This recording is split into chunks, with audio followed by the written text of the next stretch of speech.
Welcome to CCRPG, where we open up our virtual table and play games with some good friends. I'm Bob, and I'll be running Lancer.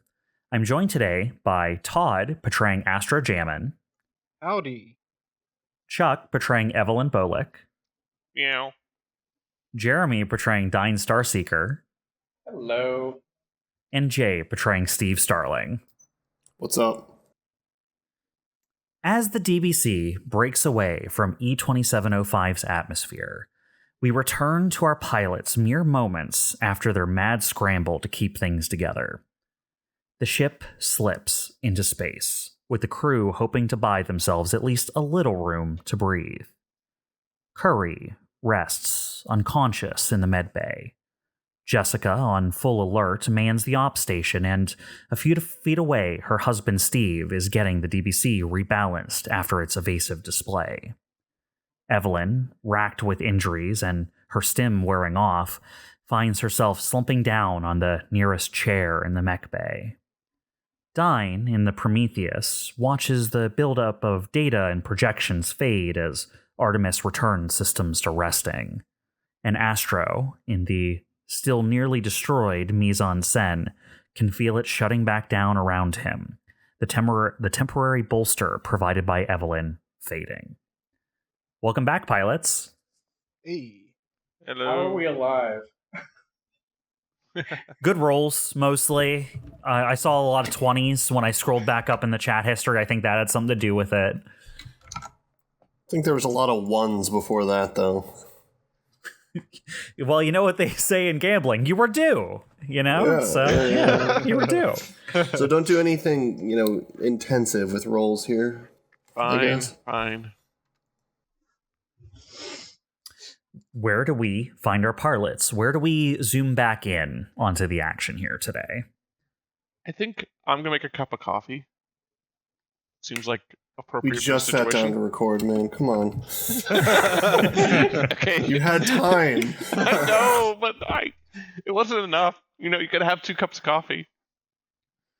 Before Evelene even gets the chance to make that cup of coffee, Dyne says, head to the med bay, your injuries need looked at. As Evelene has apparently forgotten, she has steam burns all over one side of her body. I look at the burns and say, it's fine. Let me just make my coffee and I'll be there in a sec. Once the skin sloughs off, it's useless. It's okay. Whatever. Yeah. You get me. You hear over the intercom system Astro's voice saying, all right, I think we're out of danger for the moment. I was able to make them think that our ship was destroyed by the defense network. Dyne quickly looks around for some wood to knock on, but is reminded that he's in the Prometheus, which is very metallic. You should get some wood paneling in there. Are there ways to track energy signatures when ships leave places, right? There is yes. Yeah. Is there any way I can try to not let that happen and get out of here? You fluff can that energy signature, disperse it maybe or something? Yeah, you can do what's called running quiet, which will sacrifice a lot of your ability to maneuver and a lot of your speed as a ship to kind of go on the float a little bit.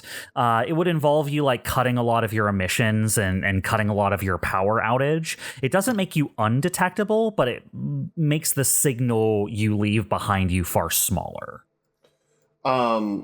This is maybe dangerous because of the condition our engines are in, but can I do the opposite first to make it look like there's too much energy signature around, kind of overrun the engines hard, like a burst, like it exploded, and then start doing a quiet runaway to kind of confuse them more?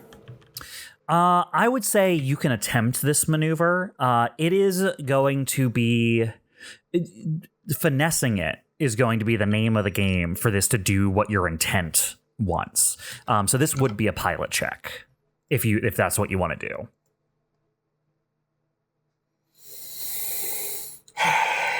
I think so, because it's going to buy us more time, because, they may think we're dead right now, but not when they come to investigate. Okay. Is my thought. Yeah. let's have you follow up with a pilot check to buy your team a little bit of time here.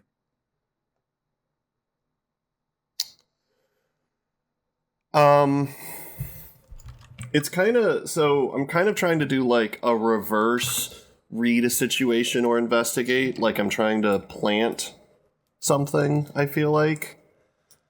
None of the other skills I think really matter here. Get somewhere quickly. We're not really trying to go quickly. I don't know. Is there an opposite read a situation, like a deception skill that I don't have? Has to be. I don't have the.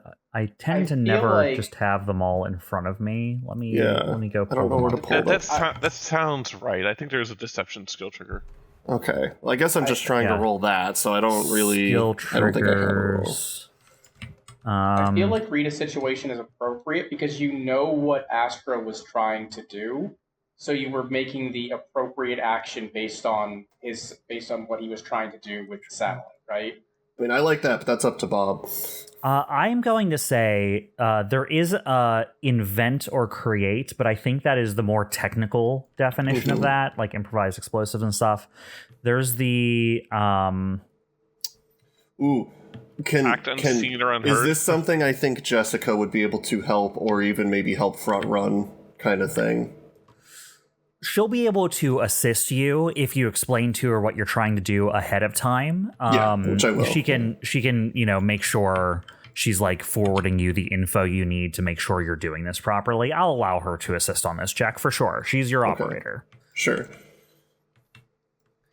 So yeah, I think deception is in the intent. I think any skill check, if explained appropriately, could be used to deceive. You know what I mean? Mm-hmm. So I think deception is more the goal and not the path, so to speak. So yeah, and anything that you seem to think is reasonable could be the path to that deception. Okay. I mean, do you agree with what Jeremy was saying with the read a situation, kind of reading what was happening and trying to like reverse it, or no? Let's see, read a situation. I think motives or threats in a situation or person, gut feeling about a situation or person, sense of someone is lying to you. I think...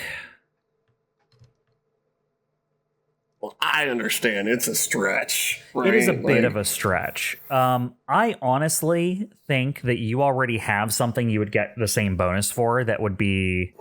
Oh, maybe you don't. Never mind. I thought you had act unseen or unheard, and you do not. No, I don't. Yeah. Okay, because that's kind of what I think the primary check for this would be. Sure. I'd say... I could just do a flat roll. I mean, I would say you would probably be able to do this as a flat roll. You would just have 2 accuracy on it. Okay. 1 for your pilot background and 1 for Jessica helping. 2d6 KH. Okay. 15. Okay. Yeah, absolutely. With the extra assistance from Jessica, she kind of like is able to like feed you the information that was fed to the defense grid, and like, well, this is what Astro made up, do something that makes this look reasonable, and you're able to basically do the equivalent to be like, okay, if this happened, there would be like thermal readings within these ranges and stuff like that, and you're able to figure that out quickly enough that you can still take advantage of it in the few seconds after it happens. This is not going to be airtight. This is something that if they take back to a lab and examine, they'll be like, we've been fooled. Yeah. But they would have to do that. They would have to do the effort of taking this data back to a lab and examining it. Which is perfect to me, because if I imagine if they go there, they're like, well, our sensors say they were destroyed, but there's like an energy signal, weak, albeit, heading off this direction, right? Totally. So, yeah, that's what I'm hoping for. That is what you get. That is what you are able to pull off here. Perfect. All right. Good. good stuff. As the DBC kind of drifts away from the planet, out of range of sensors and away from the area of last known location, what do our pilots get themselves up to? Astro will call a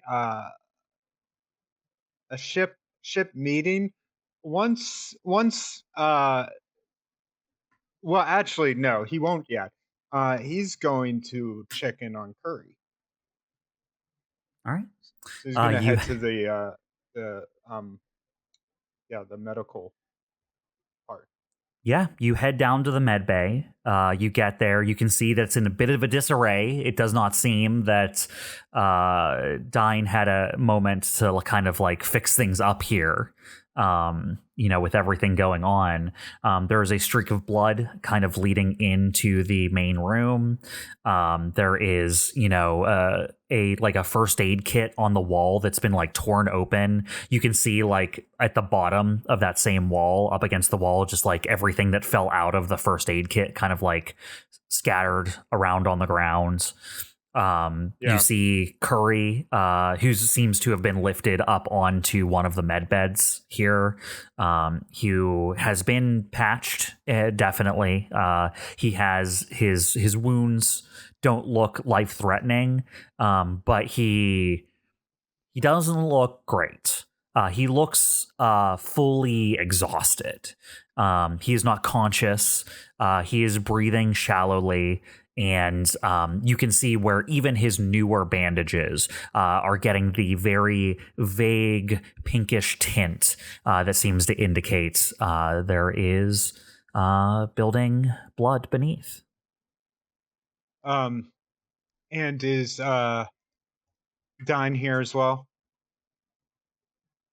Dyne, do you head back there? Or do you have other Dyne things that you do chasing first? Evelene down to try and make sure she gets to the fucking Like I hold up my hand. Like we're in the kitchen. I hold up my hand. Like hold on. I throw a space K cup in.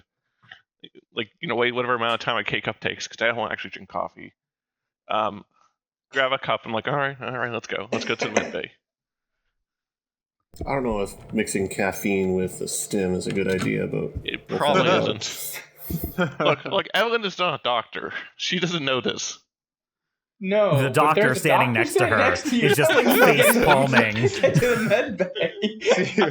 If only she had some doctor's advice to go off of right now. Yeah, that would be man. great.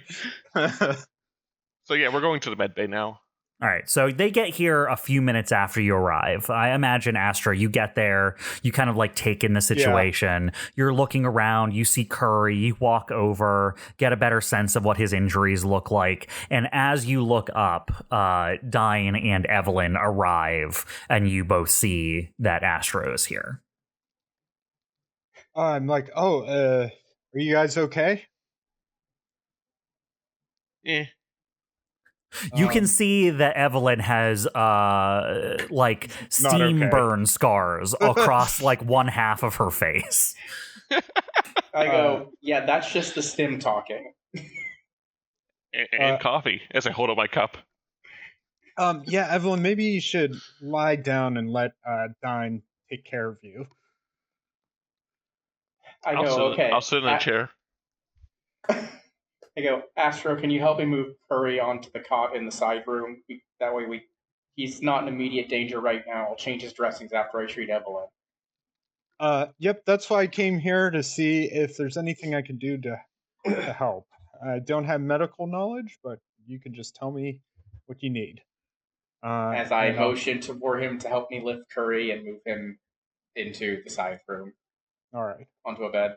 Yeah. I will do so.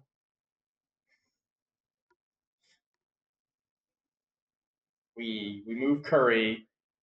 I grab some more gauze and whatnot that I need to give Curry some fresh bandages. I do that, and then I move back and I go, okay, Evelyn, let's take a look. All right. Yeah, I'll just present the side of my body that has the burns. I say before I start, I go, Give me the stem. I know you haven't used it yet. But I mean, I might need it later. Give me All the right. stem. Fine, I'll give you the stem back. I take the stem, I put it in a drawer far away from her, and then I begin to examine her injuries and try to patch it up as best I can. All right, roll me a pilot check. This seems like a patch check. Ah, All right. Argue your point. 12. All right. Yeah, I mean, this is not difficult for you. This is types of injuries you've seen before.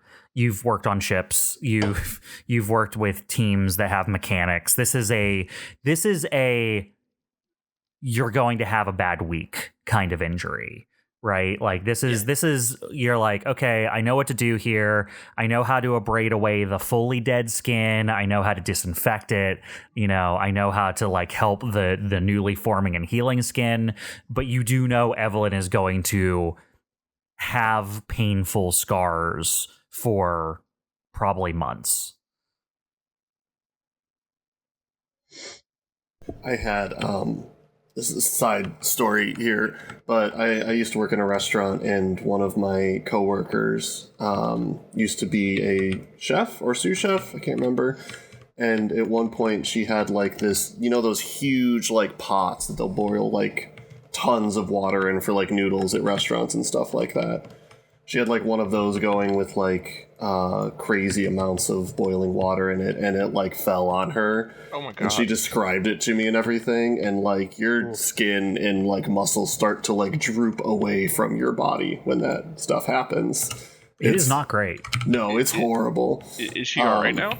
Yeah, she's all right. There is some scarring and stuff, but it's one of those things that this whole time I've been thinking about that, just thinking like, oh god, that sucks so much more than like you can even imagine without like hearing about that.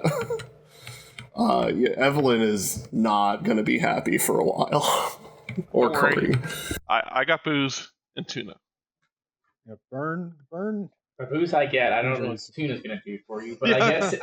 I guess so. She rubs the tuna on her burns. It's a home remedy. Still in the can. Well, it's probably all the oil in the can that's really, Yeah. Fish oil. I was gonna say it's That's more not what they- positive endorphins, but I guess that works too. It's not what they mean when they say fish oil. Instead of tuna, Dyne gives Evelene like a tube of like some like soothing cream to apply as needed. Like, Look, I the didn't want best to I tell can you. do at the moment. Look, I didn't want to Yeah. tell you guys, but Evelene has a sponsorship deal with this tuna company, so she has to advertise it as much as possible. It's probably like a... You haven't said like the name a- of the company.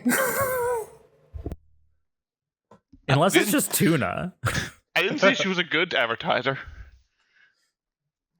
But yeah, you're able to give Evelene something to help her out. What are you guys doing? The three of you are there for a little bit as Evelene gets treated. You figure out how to get some of the unsalvageable skin off to get it out of the way, and get some disinfectant on there. Give her probably like a triple antibiotic style cream to put over the areas and whatnot. What are you guys talking about while this is going on? This is gonna take a little while. I give Astro some updates on what we saw in the engine room. Cracked. What caused the injuries? Wires fucking everywhere. Almost electrocuted ourselves. All that fun stuff. Yeah. Probably could use some new work. Well, I think we need to find a place to lay low for a little bit and work on repairs. Once everyone's steady here, I'd like to call a team meeting to discuss our next steps. Yeah, what's with the scientist that's now locked up in the room? Like, well, where'd you find him? He tried to kill us. Then we made a deal that if he gave us information, we'd get him off the planet. And that's where we stand. Okay. He did something about the worms too, I think. Yeah, well, they were researching the worms on the planet. So I imagine the reason the worms fled is because he knew something to temporarily scare them off. Fortunately, they're pretty terrestrial, so once we got, off the ground, we were safe. So, is that the true purpose of Project Rebirth. Project Rebirth? I Doing don't some think sort of like biological weaponry? Well, they also were building those ships in the factory, so maybe it's some sort of warfare? Worm warfare? I don't think so. There is a place where they're storing all these munitions that he mentioned. The worm, like all like the Neuralink stuff that was both used on both humans and the worm, are more of a side benefit to allow them to work on planet. I assume the worm was also just another side project. Fantastic. So sounds like he's some sort of crazy scientist we have on board my ship. Crazy scientist, or maybe just average as far as people were going up against him. But do you think he can give us some information if we take him away to Well, somewhere safe? he's given us quite a bit. This is Jeremy saying, I don't exactly remember everything he gave us. I'll jump. Astro will jump in and save you and say, well, let's just focus on getting Evelene and Curry stable, and we'll have a full debriefing afterwards. Well, Curry is stable. I do want to do some more treatment and a follow-up check now that we're not, dying. Give him a more thorough checkup. But other than that, he's stable, and I look at Evelene. She's awake. I'm just drinking my coffee. I'm fine. I know she's in incredible pain. She's just faking it. For the record, she's screaming internally. It's just that she doesn't want people to know that. I feel like you should do a check to see how well you're hiding your pain. I'm down for it. I don't even know what that kind of role that would be. Stay cool. I would like to do a spot check to see if I can tell how much pain she's in. I guess so. I guess go for it. CHIMERA, are you hiding this? I am. All right, then let's have you roll. Stay cool? Yeah, stay cool is Can you stay cool? No. 12 against a 14.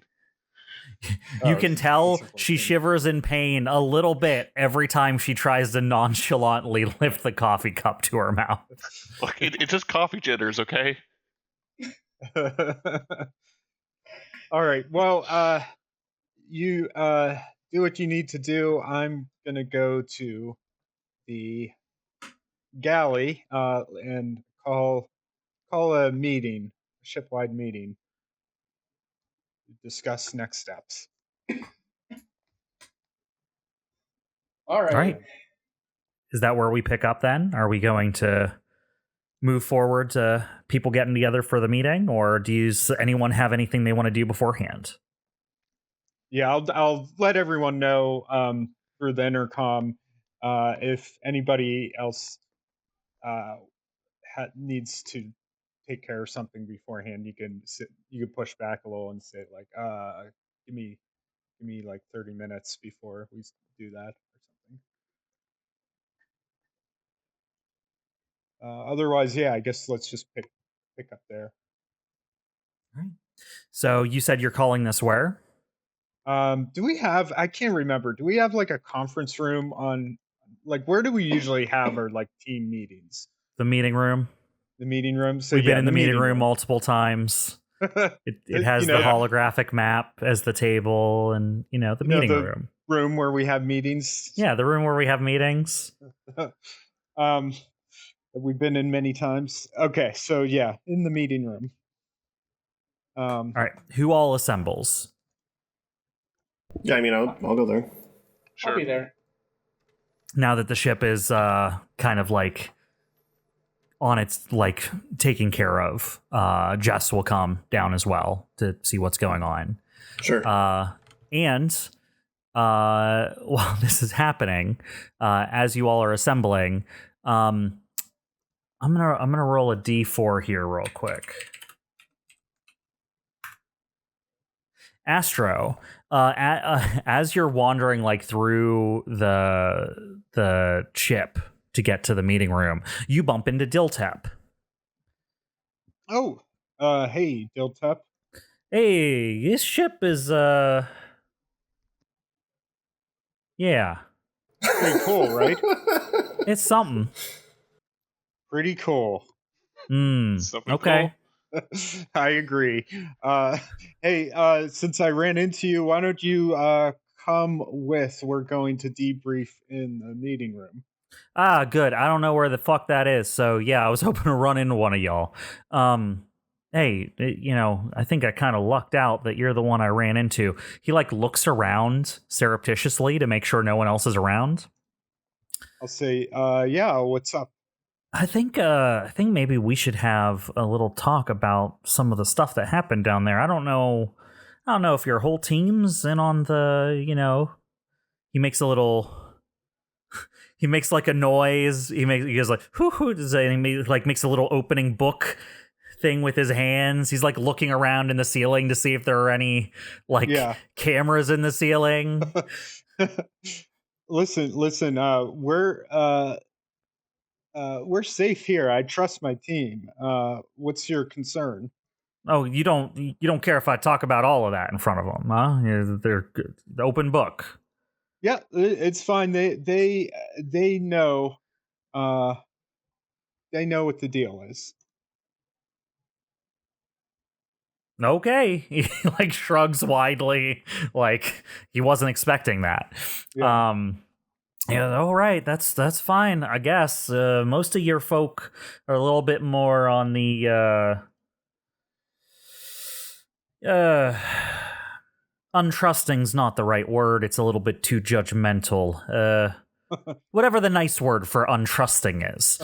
But yeah, I wanted to see, the stuff going on down there. Pretty nuts, but I'm worried about what we're doing from here. From what I understand, you don't really have a good way to get back to Ethic, huh? No, we do not. We kind of intentionally burn that bridge to spare Ethic from taking the brunt of the consequences here. So hopefully after the dust settles, Ethic will still be in place in her position. However, we do know Ren. Ren is a associate of Ethic, and Ren. Well, you know Ren. Yeah, I know of Ren. We could probably make contact with Ren at some point, and share what we know. All right, that's fine. That's fine. Ren will make sure that information gets to where it needs to go. Okay. All right, that works. That's fine. I guess I'll just stuck with y'all a little bit longer than I expected to be. But you know what? Beggars can't be choosers, right? Well, you'll find that we have one of the best ships here in the sector. It's not about the ship, buddy. It's about being being with the crew I'm not too familiar with. Some of your folks here are a little scary. Earlier when he said they were trusting, did he mean like he finds them to not be trusting of other people, or like he finds them personally not trustworthy? He means they do not extend trust to others easily. Yeah. Yes. Yeah, that's what I figured. I'll say, well, we're being cautious. We have we've made a lot of enemies. And we have some pretty powerful people that might be looking for us. So best we keep our cards close to our chest. However, since you're on the ship now, and I feel like you've proven your worth, and we know you're one of us, and he points to his little book pen. I think you can be brought into the loop. All right. Well, appreciate it. Well, if you don't care that we go over things in front of your friends, then yeah, let's just go to the meeting. I have some stuff to say, but let's get all the info out on the table, huh? Perfect. Follow me. All right. So you all assemble in the meeting room, including Diltep, who arrives with Astro. Everyone, at least the characters I control, look to you, Astro. Everyone's like, no, I look at my tuna. My eyes can't be pried. I look to my tuna for all major decisions.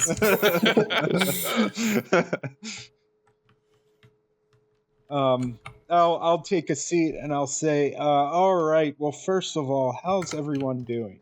Everyone okay? I look over at Evelene. Okay is a word. Hey. Well, surprisingly fine here, in my case at least. I'll say, well, it seems we've made it off the planet, and we've bought ourselves a little bit more time. Oh, right. Yes. When you told me, you told the space satellite thing that we'd blown up, I had overheated and bursted our engines to make it look like an explosion, and we've been flying quiet ever since. So we are slowly heading out of the system here at the moment, but this should buy us more than just a ship going there to investigate. It's worth of time. Astro looks very impressed. He's like, oh, that was good thinking. Yeah, I mean, conservative estimate with the kind of technology they have here and the know-how, and if Effic doesn't, stick her fingers into things to help us out, we maybe have a day or two. But the fact that the murder of crows is more than likely going to be tied to that assault, even if the space station or the space,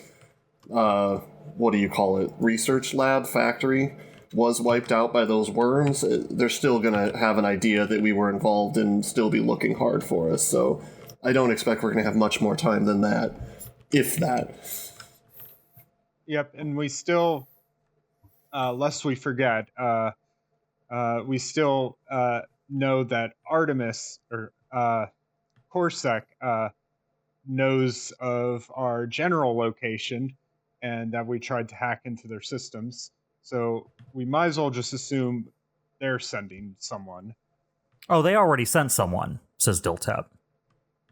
Yeah, that was, I thought, getting taken care of, or at least held up in bureaucracy by the council here.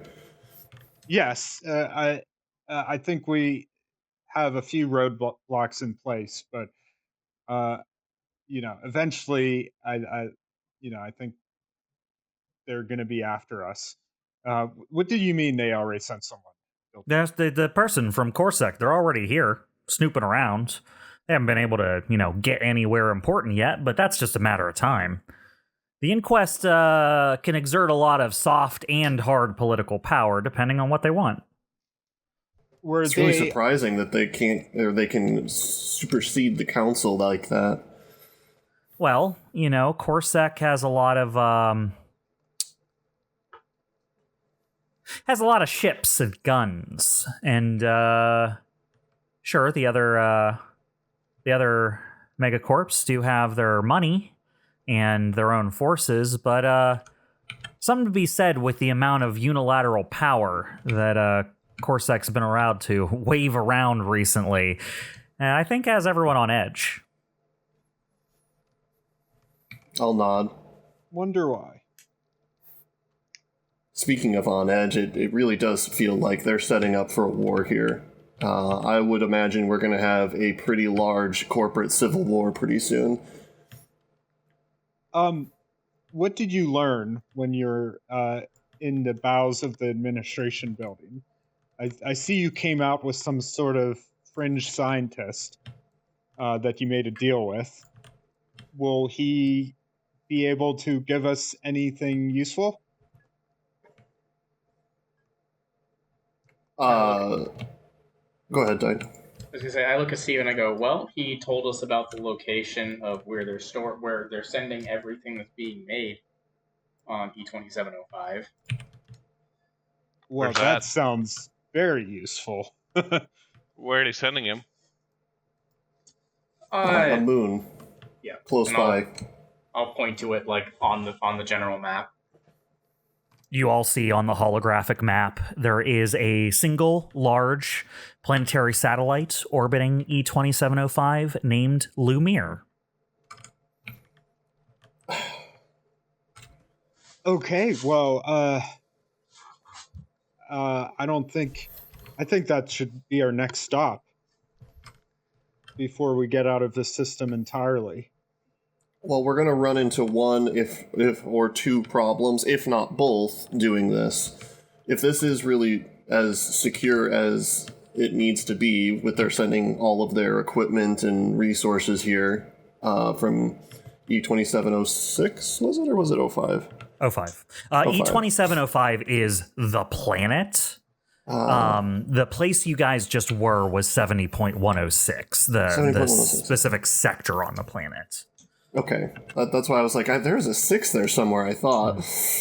Makes sense. But no, we're either going to run into a heavy amount of resistance outside and around the planet, making sure people don't get too close, or it's going to be incredibly hidden. Yeah, I was going to say... If I can speak up here, I talked with that scientist y'all have on lockup.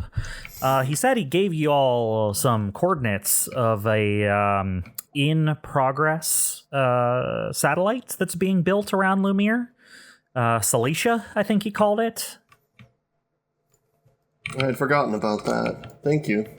By the way, Dill Tap here. Bravo. I'll, soft clap. Not sarcastically, but just Golf clap? Oh, bravo, Diltap. You should have seen him down there. No, I'm not doing it that way. Just how dare you turn this? So, I turned the screws on him a little bit. I hope you don't mind. I think he's a piece of slime, so it didn't bother me too much. I think you're doing a disservice to the name of Piece of Slime, but... I had a nice piece of slime on my boot the other week. I don't want to insult it. He was talking about a deal he made. He said he has coordinates. He can give you specific and whatnot. I'm just going to put it out on the table because your boss man here said that y'all are on the up and up, so I'm going to say it all straight. I think we got a closing window situation here. When the council members and Project Rebirth, or whatever the hell they're calling themselves, thought they were dealing with just E2705 rebels, they didn't really care, because those guys are focused on disruption, getting in the way of shipments, and trying to take back their planet. I don't think they cared, or knew about what was happening up in Lumiere. I'm worried that now that Corsac's here, now that we got some inquest people around. Let's just say, whether or not you call this fatal arrogance or not, I'm going to say these other corpos are probably going to increase security on that stuff soon. Even if they didn't really think rebels were going to deal with it, now that there's a Corsac person sniffing around, if we don't jump on this lead soon, I think that's a closing window. Yeah, that makes sense. We should at least assume that they are taking every precaution after all the shit that's gone down. Now, I'm not trying to tell you all what to do. I don't even know, what your crew is capable of necessarily. I saw what you guys did down on the planet. Kudos, by the way. You did a pretty bang-up job down there.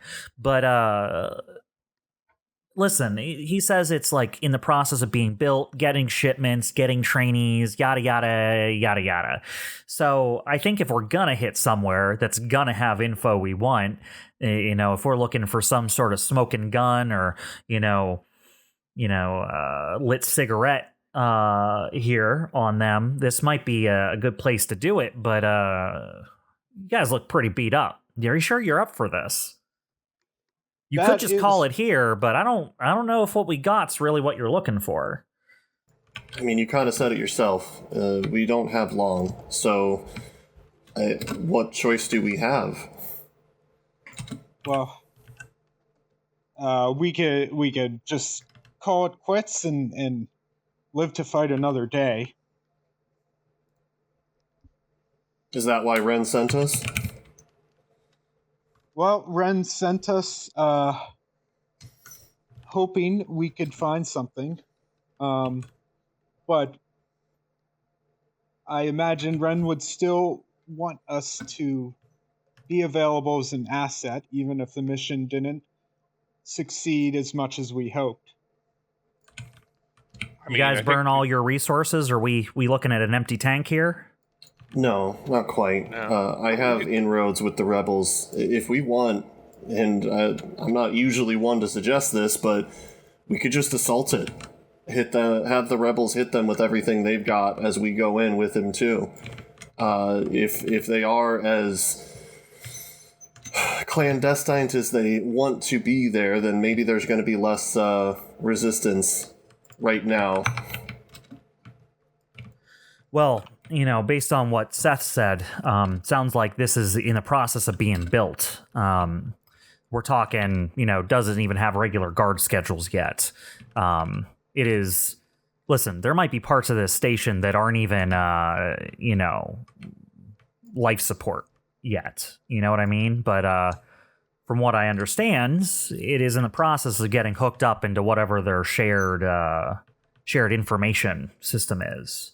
So if you think you got the skills, we can try and get in, get the information, get out. I mean, I am at your disposal. Whether or not you need me to come in with you, help you out, stay on the ship, watch it for you, I'm here to be helpful. And this is the satellite you're talking about, right? Yeah, it's called Salacia, Lumiere Salacia. He said there was a bunch of satellites around Lumiere that are concentrating the force that's being assembled down there on E2705. Seems to be staging grounds, coordination platforms, things like that. He only knows Lev's. So we'd be investigating the satellite, not the actual moon? You can go down to the moon, but the coordinates that I have are for this satellite being constructed. Okay, so... There could be something both places, but the satellite does make the most sense. The satellite will likely have information if there is something on the moon on it, at least I hope. Do you mind? He, gestures to the holo table to Astro. Please. Yeah, he plugs in the info he took from Seth, and you see a couple of small signals start to appear around Salacia. And he goes, well, Salacia is tidally locked. Or not Salacia, Lumiere's tidally locked. You'll see that all these satellites aren't really true satellites. They don't really orbit Lumiere, but they are all stationed in the dark side. So he turns the thing around to look at the other side of Lumiere. Every one of these, hovering over the surface of Lumiere, is on the far side of Lumiere from where the planet is. Right. So anyone from the planet probably wouldn't know about it. Well, more accurately, the station. There ain't really, he does big air quotes, people living on the planet. There's, fair. The station, sure. But yeah, I don't think anyone roundabouts these parts other than our friends at Rebirth know what's going on up there. And to be honest, if I was one of the rebels and I even heard about a space station on Lumiere, I wouldn't really give much of a shit. Do you think you could call in a favor with your rebel friends, I say, looking at Steve, to sort of create a distraction so we can infiltrate that that satellite, Lumiere Celestia? Salacia. Sure, but what are we trying to distract them away from exactly? Like, where are we trying to hit on the station? It doesn't necessarily have to be at Salacia, but it could be to create a distraction to focus their defenses away from where we're going. That's true. Is there another point that's important to them around there? I don't... Like, how would we orchestrate that exactly is what I'm asking. Like, we can have them attack and help us take it / keep them busy and fight with us. But if we don't know exactly what we're attacking or looking for there, then for all we know, we could have them attacking the part of the station that's important to us while we're looking somewhere else. And I don't think there's anything else nearby Lumiere that they would care about assisting in some way, What if we send them to Lumiere itself on a sort of scouting mission? We may not know where their base of operations is on the moon, but if there are rebels on Lumiere looking around, that will spook them, because now they know that the rebels have some sort of intelligence about the materials being sent to the moon and are looking around. Probably will cause them to divert some resources. Well, if it's a scouting mission, they probably don't want to be discovered, so we'd have to alert their presence if we're doing that angle. Now, alternatively, you could just attack one of the other satellites. That's a thought. That's true. Yes. Might be simpler that way. I agree with that one. The simpler solution seems like the best solution at this point. How many other satellites are there? Well, the ones that Senor Talkie in your cell knew about were about 6 of them. Those are the ones I've highlighted on the map there. Salacia is the new one. That's where all new shipments are going to. So that's the one in the process of being outfitted.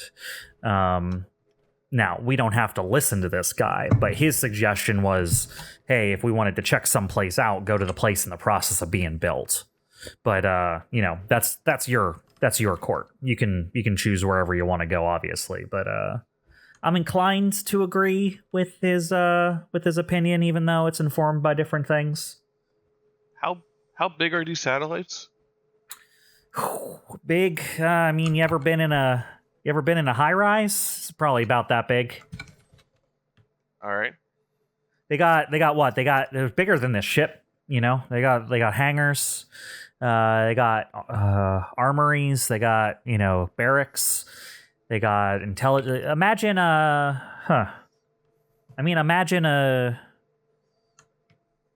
I guess everyone, probably not as big as one of them big old, space stations. They're not full space stations, but they're probably, bases of operations of some sort. Comparable to the size of the planet side station we were at, I'm assuming? Yeah, probably just like that campus, but not as spread out. Okay. Uh, I'm just thinking like in terms of like, so we create the distraction and we go into the satellite. How much time do we have, and how much area do we have to cover in that time? well, it depends on how we handle this. If we create a distraction and go in like we're suggesting, then there is a time limit, I think. I don't think the rebels are going to be able to take and hold the other stations for long, and I'm not 100% sure exactly what they would be looking to accomplish from it other than distracting. Another thought is to have them attack the station with us. If it's as underdeveloped as we think it is, we might actually be able to take it and hold it a little while from the others. They could help defend while we're exploring and looking on it, or fighting our way through. I mean, it's not a bad idea, Diltep says. If you think you can get in and get done what you need to get done in a certain amount of time, it'll... In a way, you're projecting more power, on the station there. It'll be a little bit more strong arm in the situation, but sometimes that's good. I don't know. It depends on what tact y'all like working in. That's fair. It would kind of blow our cover of being dead. I got news for you. That's on a ticking timer anyways. Yeah, I was going to say that's probably not going to last anyway. I think it's a good plan. If it's being built, if it has low security right now, the potential to infiltrate it stealthily is a little bit easier, but at the same time, if we want to guarantee we get some information out of there, that's probably the best route to take. Is just attacking it outright. It just may have more dangerous consequences for us down the road.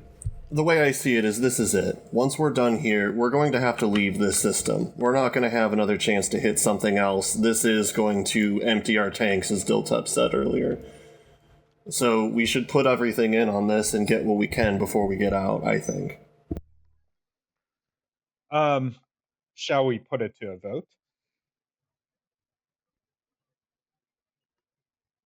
I know I often make the decisions around here, but this is important. I want everyone's input on this. Well, my vote. Diltep leans back and goes, I ain't got no crab in this race. Wait, a crab race?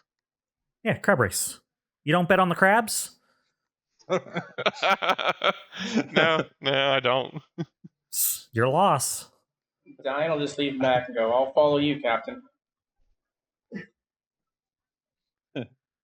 I'll look to Evelene. Evelene, any thoughts? I'll just down the rest of my coffee, and then I'll say, well, as long as... And she kind of shakes off a shiver. She's like, all right, as long as we don't go too deep into this, I don't think we can hold them much longer. I mean, just thinking of the ship, I don't think the ship can take too much more hits if we have to escape from heavy fire, Just the ship. So are you saying you prefer the idea of trying a stealthy infiltration as opposed to an all-out attack that Steve's suggesting?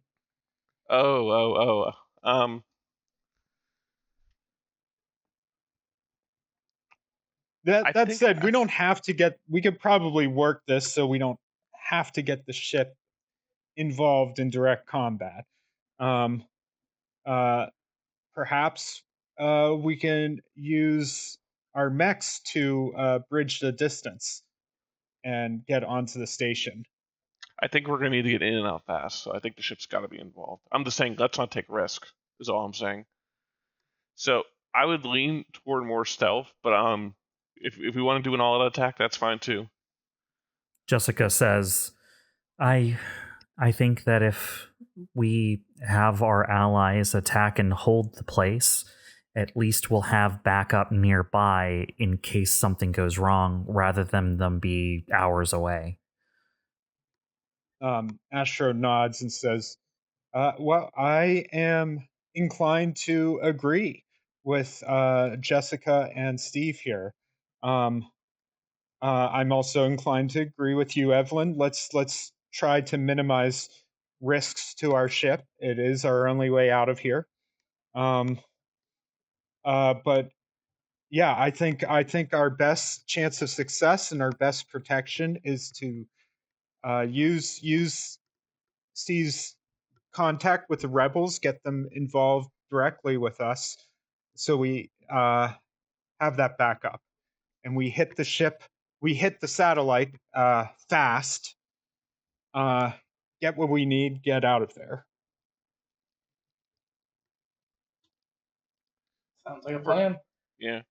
I don't For the remember the record- last time we weren't running from something at the end of a mission, so it's harder to shoot more ships than just one. This is true. Well, we may be running after this, so. For the record, Evelyn was talking about herself. She was just blaming the ship. Yeah, we got that. I don't think Astro did. Most of us got it. I was like, I don't think it was very subtle. Even Diltep got it, and he's not here usually. Astro did take you, and Todd took you at face value because the ship is in bad condition. But he wasn't. He wasn't the one that ran the spot check on you earlier, so he thinks if you're saying you're okay, you're maybe sort of okay. Says so. After that, Astro will be like, "All right, well, let's take some time to recoup. I think there are probably repairs that we need to do. There's Dyne needs to attend to Curry and Evelene. Evelene, I think you should probably head back to the med bay and try to get some rest and do whatever Dyne tells you to do." As you all are getting ready to wrap up the meeting, Diltap taps you on the shoulder. Astro goes, "Actually, I got one more thing for you. Meet me around the side." Sure. I'll go contact my friends and let them know what's going on. I'd say, we want a day to fix up the mechs and everything. It'll probably take them about that long to get out here anyways. Yeah, give or take. Sounds good. Makes sense. Yep. I'll meet Diltap around the corner. Hey, buddy, after everyone disperses. Where's the rest of your crew? You're looking at it. We kind of keep a skeleton crew around here. Skeleton crew? This is barely a fucking femur crew. What are you talking about? Well, we got Steve to pilot the ship. We've got Jess, who is our operator and general jack of all trades. The Evelene, our engineer. Dyne, our doctor. Curry, our real engineer, actually. Hey. But and yeah, so far we've been muddling along here. Okay, well, this Curry guy, he's in bad shape. That's what I'm getting from the crosstalk y'all have been having. Well, he didn't look good when I saw him.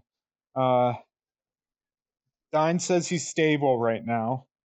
I don't know what kind of condition he's going to be in on the other side of this, though. I'm not a doctor. All right. Well, I have a worry. It's because of how small your crew is, are you telling me if we all go down to that station during this assault, we're leaving like a half-dead dude and that scary operator here by themselves? A scary operator, I'd say. Oh, she gave me a dressing down when I came in with the other guy before y'all got back. Where'd you get her? Ugh. Well, she and Steve, they're an item. All right, well, Package deal, you could say.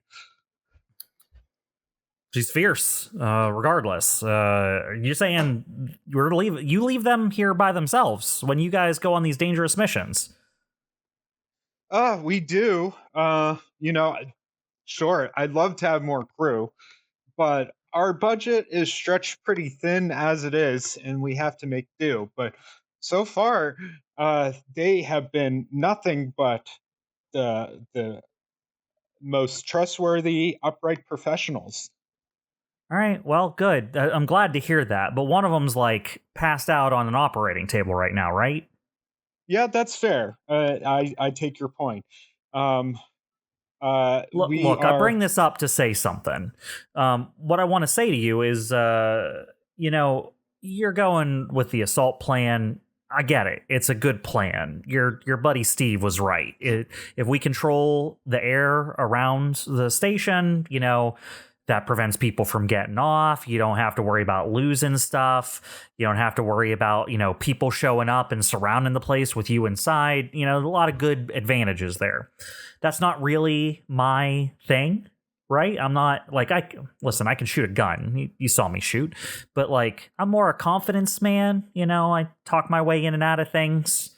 I'm just wondering, with things being the way they are, do you want me up here on your ship or do you want me down there with you? I'll do either thing, but seeing that you don't have like 3-4 more people up here, it makes me worried.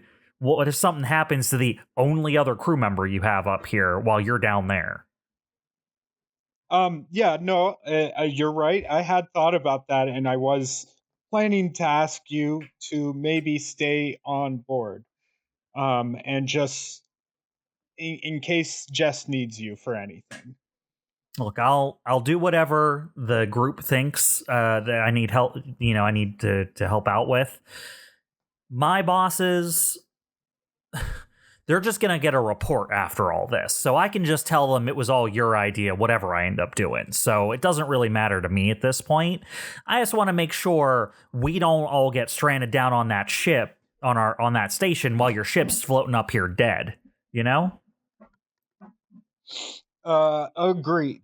And like I said before, I want to see if I can figure out a way to get us onto that satellite with the ship maybe minimally being involved.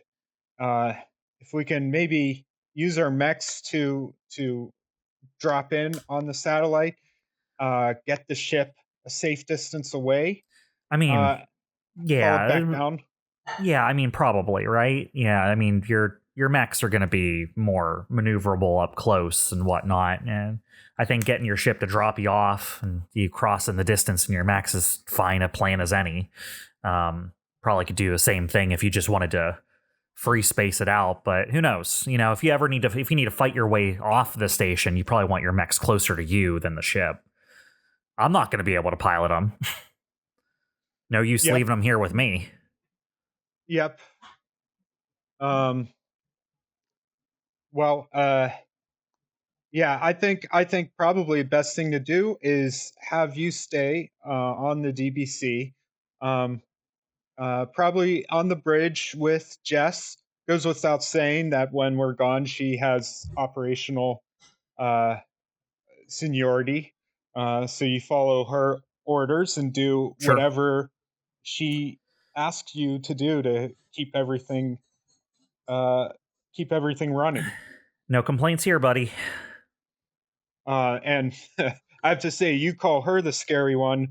Didn't you come from a ship where you literally killed everyone on board? Hey, cost of doing business, man. You gonna tell your engineer? Oh man, fuck, you're so scary. You turned a lot of bolts with that bolt turner. I'm not an engineer. All right. Well, yeah, I'm just saying. If there's anyone I should be scared of, it's probably you, buddy. Tiltep shrugs. He's like, hey. Listen. I saw you guys kill a lot more people than I did. Let's just say that. We don't have to eat it. It's fine. But that's what I'm saying. Well, the way I see it, we're literally all in the same boat right now. So we gotta work together. You son of a bitch. What can I say? I'm known for my wit and my charm. Are you? It's charm, yeah. I was gonna say you should see him with a door. Yeah. All right. Let me introduce you to my door. Well, I'll be around if you need me. I'm gonna, take a few walks around the ship, make sure I know my way around and whatnot. Why is there a fucking ton of movie memorabilia in the hallways under like little glass enclosures?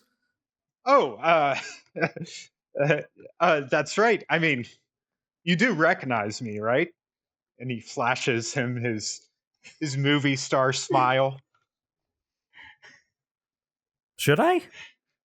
DBC, Deathbot Chronicles, Red Alert.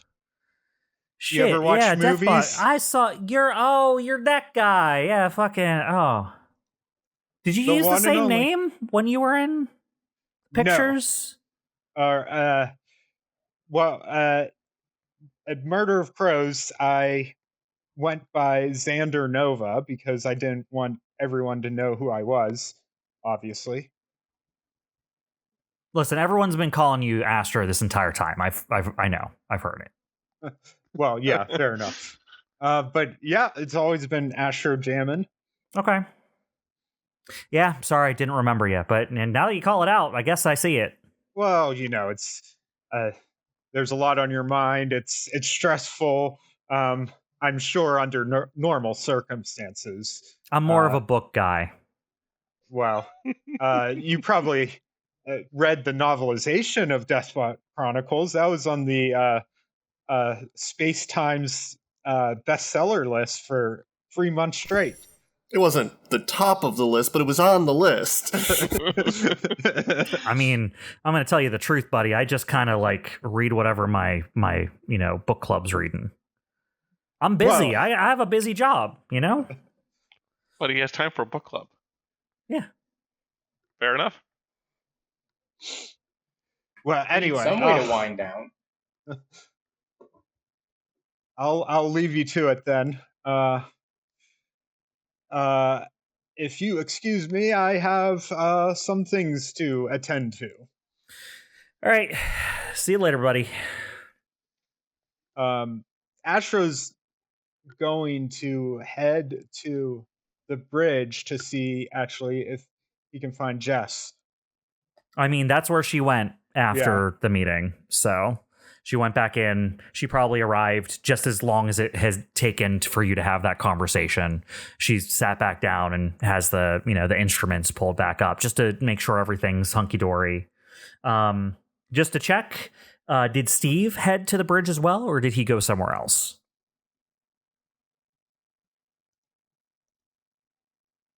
I'm thinking, no, I would have gone somewhere private to make the call to the rebels. Yeah. Yep, absolutely. Okay. Yeah, so Jess is up there. You come in, Astro. Jess is at the operator station, as per usual. Jess, a quick word? Yeah, Captain, what's up? So when we plan to infiltrate the satellite, I have instructed Diltep to stay on the ship, stay behind on the ship with you, and to follow your orders. I figure with just you on the ship and Curry in bad shape, you could use a little backup. That said, I'm not sure if I fully trust this guy. Do you think you can handle him? Yeah, it'll probably be okay. I mean, if you think he's okay, we were all new to each other once, right? Yeah, I'm sure it'll be fine. Just to refresh myself, Todd. He was an operative sent by Ethic. That is that correct. right? He is the operative that Ethic embedded with Lev's shipping people. Right. I'll say, well, if it was just some rando we picked up, I'd be a little more worried, but I've decided to place my trust in Ethic here. It was operative she sent us, so I don't think she would put us in danger with an individual we couldn't trust. I mean, well, ultimately, it's your call, Astro. If all you're telling me to do is to be careful, then I will be. That's all. Yeah, I told him you're his commander. While we're out, he has to listen to you, take any orders, so feel free to boss him around. Okay. Hey, if you guys are gonna be off on the ship and I might have to kind of solo things up here operationally without Curry's help, can I get you to sign over a couple of these things here? I just want to have more centralized control up here in the cockpit since I won't have Curry in the back doing stuff. Absolutely, yeah. All right, here. Let me pull it up. I'm gonna send it to you, and you're gonna have to log in with your credentials so that you can like sign off on them as the captain, just to kind of like give me control. Here. She pulls up a bunch of things on her station there for you, Todd. For Astro to sign electronically that basically just allow her to pull more like down to the metal controls for various parts of the ship's operation, all up here to her operator station. Okay, so yeah, Asher's like, yeah, anything you need. He kind of glances through whatever permissions he's granting, but he doesn't really look that closely. He just kind of rubber stamps it, signs, gives her the access or credentials she needs. Okay, great. That should do it. So if Jess and Steve, unbeknownst to Asher, are like planning some sort of secret thing, Astro will have no idea. I don't know what you're talking about. I have not said anything to Jessica, so I don't know what you're talking about either. Yeah, and anything else you need, Jess, just let me know. I know we're asking a lot out of you. And hopefully after this part is over, we can get some much needed R&R. And she looks at you and smiles and is like, and pizza, right? Oh, it goes without saying. That sounds nice, Astro. All right. Well, just focus on that pizza then. And I'll pat her on the shoulder and head out the bridge. All right. Simultaneously, while that is happening, let's pop over to Steve making his call for aid.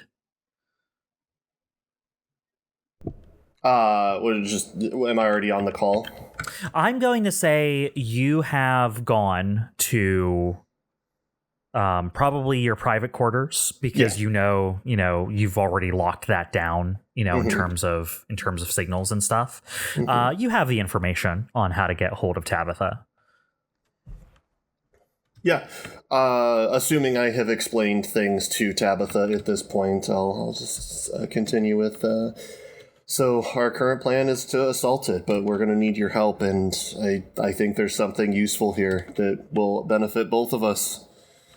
I think if this is what you want to call in your favor for, it's probably a worthy cause. Don't act like you're not getting something out of this.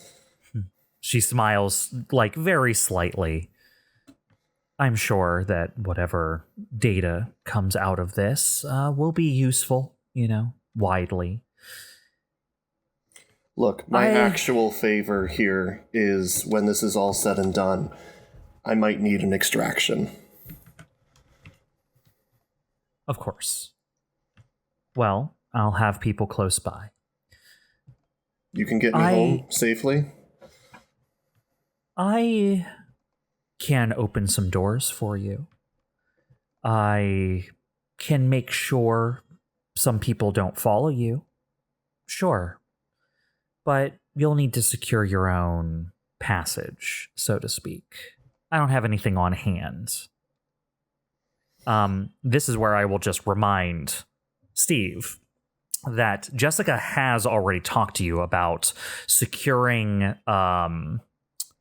another ship for you that she has access to if needed. Mm-hmm. Yeah, but that's not... You answered what I was asking. Yep. She's giving you the corridors and passages part of the deal. Yeah, okay. So yeah, we can make that happen. Obviously, we want to make sure our people get back home safe. But all right. More importantly, you know that we have some things at our disposal. They're pricey, costly to use, difficult to get a hold of since, we're running through them now that I don't have as direct access to home.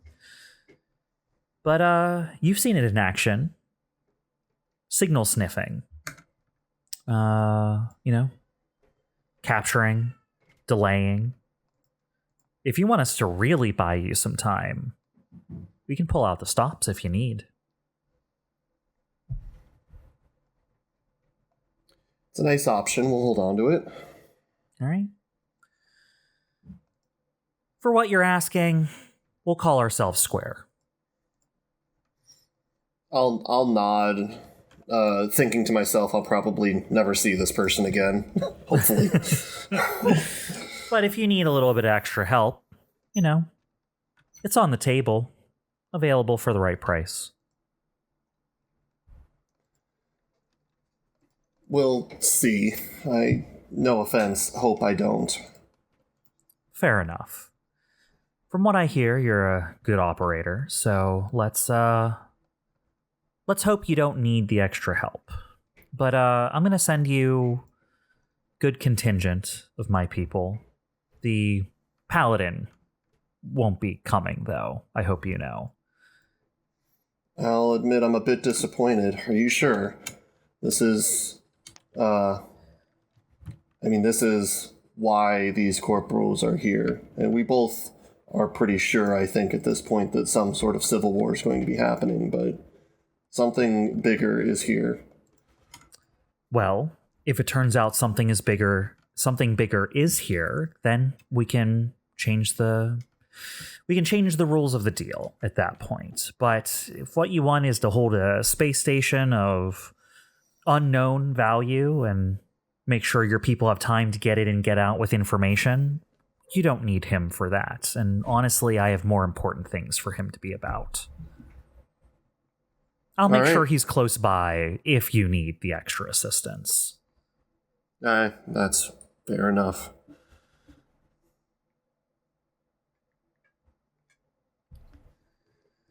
Anything else, then?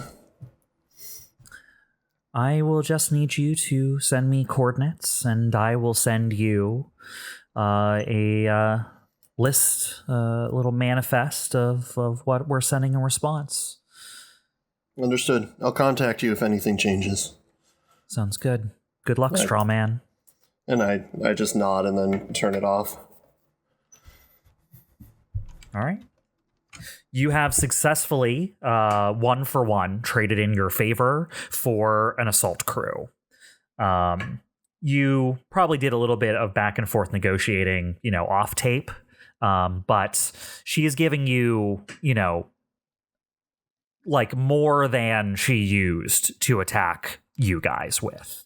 right? Like when you guys got attacked on that space, like on the during contest, like she's giving you more than that, basically. So she's giving you a little bit of overkill to take out like a defense platform.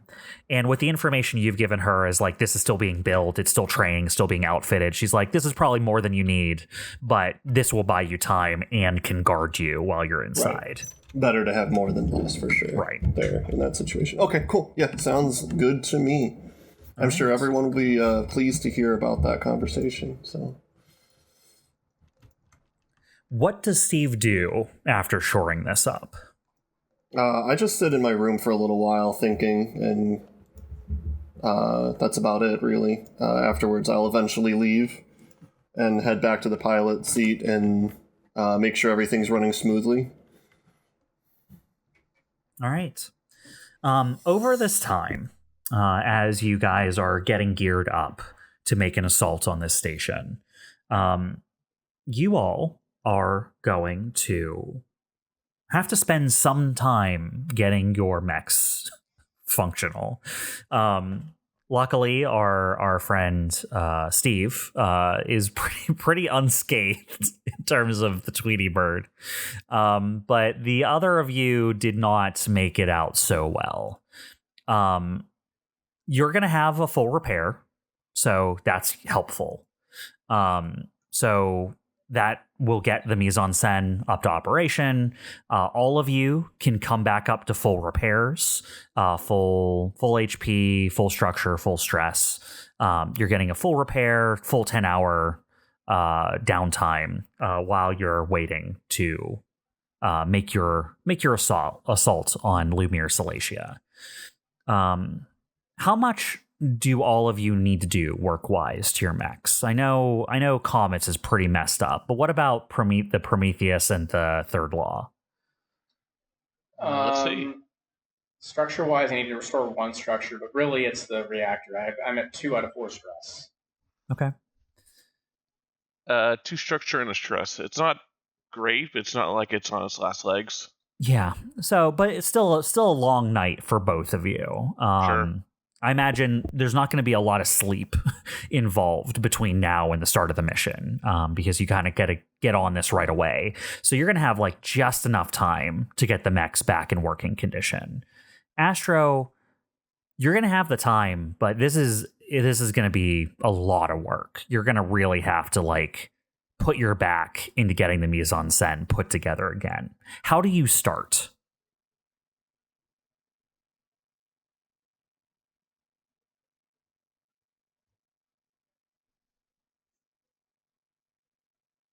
Astro. Are you Starts muted, Todd? with deafening silence. Whoops. You Yeah, stumped. I was muted. Can you hear me now? Yes. Sometimes I mute myself during other scenes so you don't pick up background noise. Okay, so Astro, quick question I was asking before when I was muted. What does a full repair use repair cap? No, it's what gives you your repairs back, actually. You're going to go back to 6 out of 6 repairs. Okay, great. That's right. I knew that. Okay. So yeah, Astro has a lot of things broken. But luckily, he has some systems that are destroyed, but they're all weapons. And then there's Kubrick, who is currently down. So I think what Astro's going to start with is just the foundationals, like getting the mech back, Getting the lights back on. Yeah. getting it into good working shape. He's not going to focus on any specific like systems yet. He just wants to. There's like, it's like. I'm guessing Astro goes down and he looks at the mise-en-scène and he's like, "Oh my gosh, this is such a mess.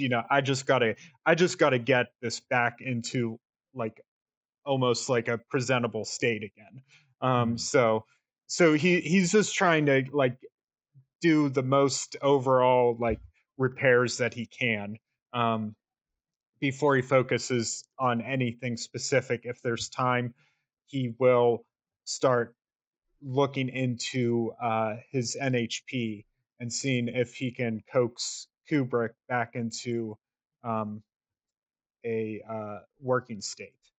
And you are. You are. It is not too hard there. You are able to get Kubrick back online once your systems are back up. As Kubrick reconnects, Kubrick can read kind of the last things that happened. And you start getting, queries about like, why is the system set up like this? Like it is as if an unknown person changed all of your settings. Yeah.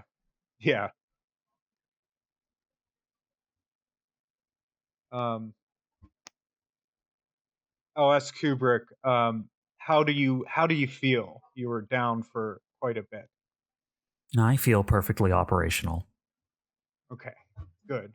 I'm gonna need your discerning eye in the next mission.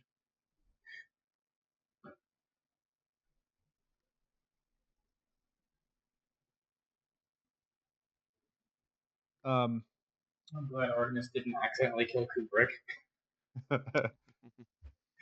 Let's see if we can get your NHP to survive this mission.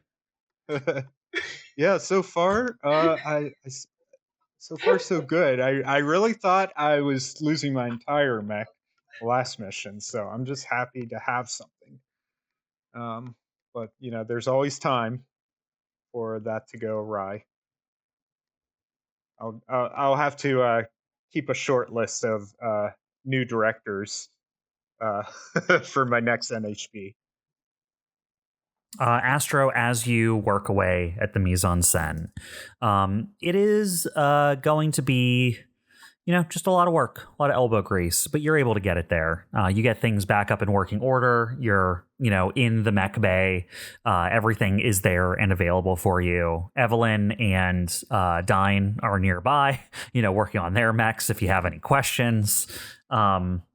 But yeah, I think over these next 10 hours, you're able to get things back up and running. All right, cool. Similarly, for Evelene and Dyne, things are perfectly reasonable for your mechs. You're able to get things back up and running. All your equipment is available. You're able to restock on your supplies. You're able to get, your repairs put back in. Steve, even though your mech is like pretty fine in terms of, where you left it, there are things like your core battery needs to be recharged, probably has to be refueled a little bit, things of that nature. So you probably have to stop down at some point or another just to make sure it's ready to go out on the next mission. Yeah, for sure. Of course. I am going to, for one pilot check each for the four of you, allow you all to make what's called a hurried repair check. It will be a difficult check for Astro because of how badly it will be with difficulty for Astro because of how badly your mech was messed up. For Dyne and for Evelene is going to be a straightforward up and down check. And then for Steve is going to be with accuracy. What you will get for this hurried repair check will be a reserve from a curated list to take into this next bit of the mission. Your options are extra repairs. It gives you +2 to your repair cap for the next deployment. A core battery, which gives you an extra use of a core system during the next deployment. Or redundant repair, which gives you the ability to stabilize as a free action once during the next mission. You will be able to choose one of those three things if you succeed on your hurried repair check. Oh, cool. Okay. All right. So I want to do it in order of most difficult to least. So Astro, you are first. You don't have a lot of extra time, but you're going into the shit, so to speak, at the end of this mission. And all of your materials around you, this is going to be a single deployment and out. So you're trying to take the best of what you have available with you, even if it's a little, a little freewheel. Like it's a little expensive to do so. You know what I mean? Like extravagant. So go ahead and make me a check. It can be a pilot check with whatever you believe your best pilot skill is to obtain you these reserves. Do you have anything that can help you get this little bonus for your mech? Hacker fix.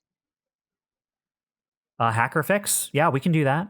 Also, I need you to fix your license level because your license level in Foundry still says you're at 5, Astro.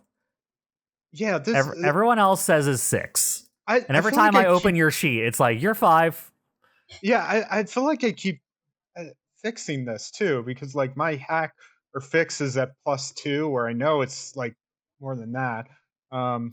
You have 4 licenses, but you should have 6 licenses. But should you have? How many licenses should you have, guys? I have 6. 6, and let me just. I mean, should I don't know. I have 6, but because you have 6 licenses, COMET, so that's accurate. You have 3 of the Swallowtail, 2 of the Goblin, and 1 of the Minotaur. I mean, in the pilot sheet, not the mech sheet, there's a license level thing in the pilot narrative section. Do you have that at 6? It's at 5. There. I think that fixed it. That's a 6. Okay. Okay, so hacker fix should be at 4. So I need to fix that. It's at +2. It should be a rank 2. Honestly, it might be. I thought it was at rank 6. I'm gonna look. I have to check my other laptop at my CompCon. Your hacker fix should be at +6. Yeah, that's what I thought. Okay. It's weird. You should have. So I'm just gonna say in terms of like number of upgrades you've given it.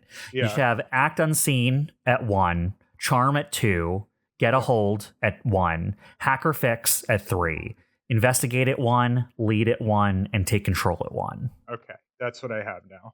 That's what the sheet I have for you says. Yeah. For some reason, yeah, I feel like I fixed this all in the past, but like, I don't know, like somehow like the old sheet took over again or something. Anyway, I'm at license level 6 now. Hacker fix +6. So let's roll that. And with difficulty. Okay. I rolled a 12. A 12 is enough. Okay, Astro, amongst the options, do you want extra repairs, a core battery, or a redundant repair?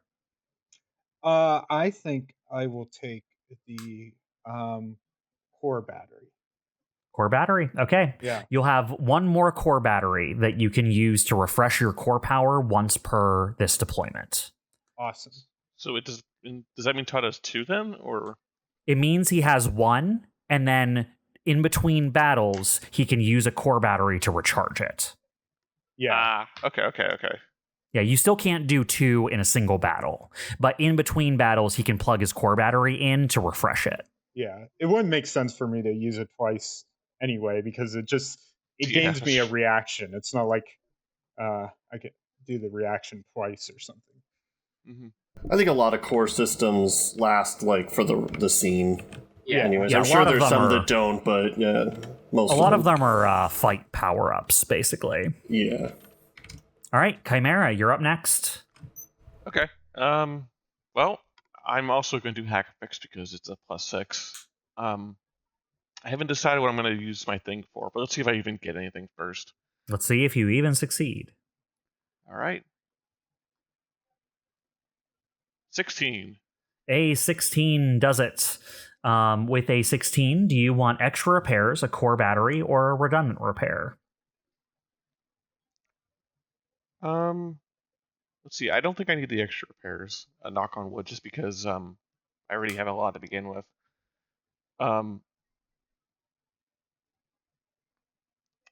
I mean, I don't know about your core, but redundant repair is, you said it was a free action repair, like free stabilize? It is. You can stabilize as a free action once per mission. And it doesn't use a repair to do that stuff? No, it still uses a repair, but it eliminates the ability for you to have to use an action for it. Right. It basically lets you be like, on this turn, I stabilize and still have my whole turn. I mean, think of that as a free action. Yeah, right? I think that's you are getting the best. You are getting another full action, and that's a big deal in, combats like this. But I'm not trying to dissuade you. Just let me know. I was leaning toward that too. I'll do that. Free redundant repair. Okay. Yeah. Remember to track these, by the way, because I won't be tracking them for you. So COMET, you have the core battery. CHIMERA, you have a redundant repair. Orion, you're up next. What are you doing to get a little bit of extra value before this next mission? I think it's very appropriate to use engineering, weapon systems, and reactors. Yeah, probably. Probably. 26. Oh my god. Okay. Was that a crit? What are you getting, Orion? Yes. That was a crit. That was a crit. That was a nat 20. I'm going to take the extra core power. Core battery. As you pull the core battery into your cockpit, Orion, and set it up in it's almost like a fire extinguisher on your wall. You know what I mean? It's strapped into a position with a plastic case over it that you can break to open up. And then there's a area behind that where you can plug it in, turn it, and then slot it in. It almost slots into your mech, almost like a control rod or something like that, right? You put it in the side of your mech and then push it in kind of into the mech. You're working on the mech, you're making sure it's repaired, you get the core battery affixed to the wall, and you notice your screens flash on with Artemis's symbol. But now, almost always, you're seeing that the hunter's face paint that is kind of the relief that Artemis puts on your screens when she's present, has in the center of its forehead the symbol I described before, the twinned mirrored epsilon symbol. Yeah. Artemis says, Dyne, I have an idea. Okay. I'm all up for ideas. The thing we did before to help Astro, it seemed to work well. I would agree. I think if I had something to anchor me, I could use this more freely. What would you recommend? You. Okay. I agree with this. You were helpful as a filter. When whatever that is activates, there's an issue with knowing what's what. And, well, I have trouble recognizing the difference between now and then, here and there, what may be, what will be, and what is. And having a toe dipped in the here and now might be what I need to pull back.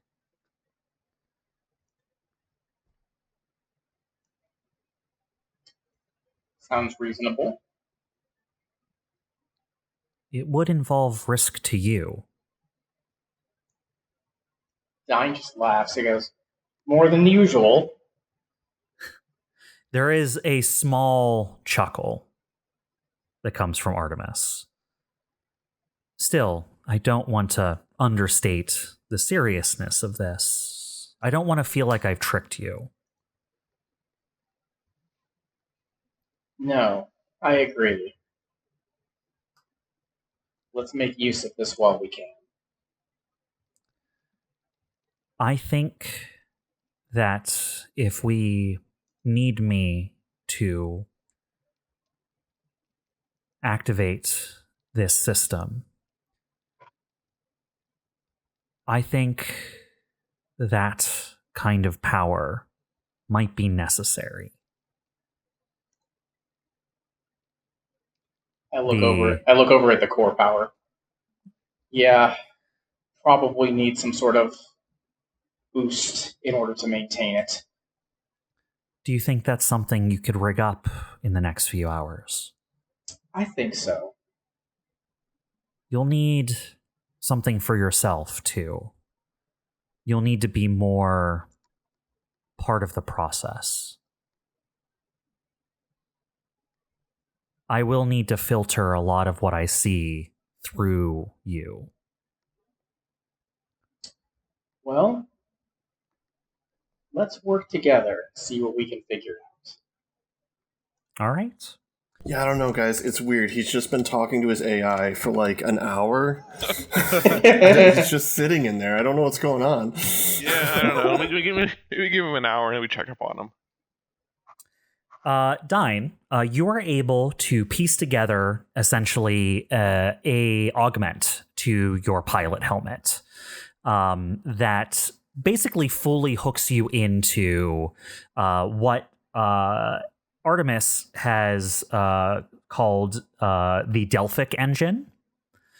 While you're connected to the Delphic engine, you can spend a core power to, instead of supercharging your mech, to instead supercharge Artemis.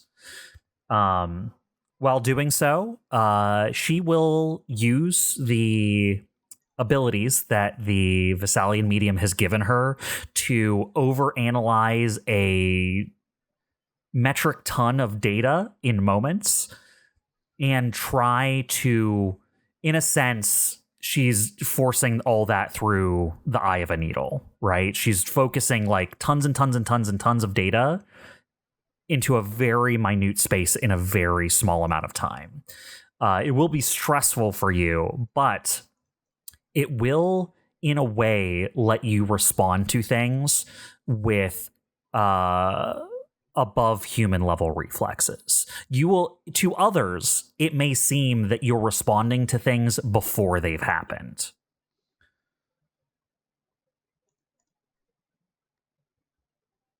Okay, fantastic. I'm looking forward to using this. I will send you the rules for how these work, and then the next time you use them, we can go over them. Sounds good. All right. Neat. I have concerns. Now, Steve, you have all the time in the world to make sure that the Tweety Bird is ready to go for this upcoming mission. You checked it out. It's refueled. It's re-energized. You're good to go. But you just don't have a whole lot to do. So you're going to have, firstly, accuracy on whatever advantage you want to, cram on to the Tweety Bird for this upcoming deployment. But also, if there's any other downtime activity you would like to try and do that can be done in a shortened amount of time, we can try to do that as well. Oh. Dang. I might have to think about that for a second. All right. Well, while we're thinking about that, let's roll your over-preparedness check. Let's see what if anything you get out of this. I'm not like a crazy mechanic or anything, but I think investigate is okay here. We can make that work. That makes sense. It's like the closest thing I have. So you're spending time to like really think about like what you need. Is there anything on the ship that you can take? Sure, I'm okay with it. All right, with an accuracy, that's a 26. All right. So, do you want extra repairs, a core battery, or redundant repair? Man, they're all pretty nice, aren't they? Mm-hmm. I hate that you're giving us these right now. What could it possibly mean? There's all these health items around. What could I need them for? Yeah. Yeah, anytime you're playing in a tabletop RPG and your DM or whatever is like, here's a bunch of health potions or whatever, that's not a good sign, okay? Yeah. It's not a...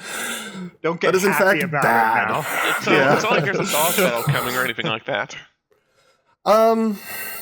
Stabilize is nice for a free reload, actually, but I think I'm going to take the core power. I think I can maybe make more use out of that, the extra core battery. Core battery. You got it. I almost debated not giving core batteries an option because I know how attractive core battery is, but I was like, nah, you should have the option of core battery if you want it. Here's the thing, like, it's definitely sexier, right? Like, Yeah. Like it's, but I don't know that it's better. Honestly, I agree because, like you said before, redundant repair is like, hey, that's all. That if you need to repair even once during battle, that's kind of like having an extra action in that battle. And I want to be clear. You said stabilize, right? So you can do the other things a stabilize can do. Yes, it is the ability to stabilize in all caps as a free action once per mission. God, I am still thinking about taking that instead. It's a good one. I reserve the right to change that before we go out, if that's all right. Okay, you can last. I want to think about it. Yeah. But yes. More importantly, Steve, you don't even have to necessarily do a downtime thing if you don't want, but you have a lot of time. You have 10 hours. Before the mission starts, basically. You have very little to do to the Tweety Bird except, put a little extra work in to make sure it's up to snuff to go out with everyone. What are you doing with this time?